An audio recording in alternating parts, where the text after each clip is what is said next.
Jonathan, so let's just start at the very basics, just to give everybody a baseline here. What is Werewolf?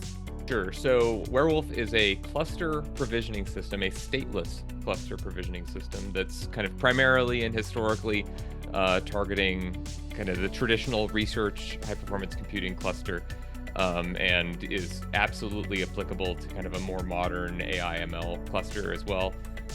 But it works in that kind of more traditional, especially on-prem cluster paradigm more than what you might think of with a cloud computing paradigm. But we've been successful with it in other contexts too. The kind of most esoteric is that we ran a BGFS storage cluster with Warewulf 2, which feels outside of the wheelhouse of especially a stateless provisioning system, but ended up working really well. It was a great experience. Right.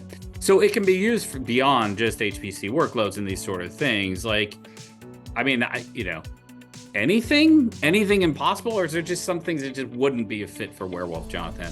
So I mean, it's Linux only for one. Yeah. But really, any Linux environment where you want to run many nodes where they're broadly the same or identical, that's where Werewolf is a good fit. And so that's absolutely what kind of the HPC cluster looks like. Yeah. It seems like there's about 11 different kind of these Kubernetes provisioning tools these days, Yeah. And that's why I kind of went there. I'm an old, Kubernetes person, so like, it's interesting to hear because, yeah, I mean, I think doing it in open source is the way to do it. The big thing in my mind that Warewulf really helps with, and thinking as an HPC sysadmin in a past life who wishes that I had access to the current generation of Warewulf, it's all about configuration drift.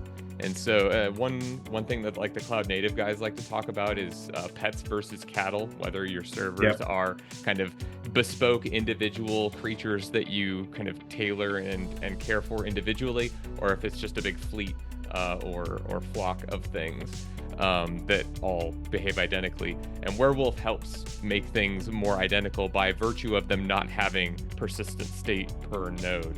So you just develop an image. So ultimately, Warewulf is a system for building and managing and provisioning images out to compute resources, or really cluster resources.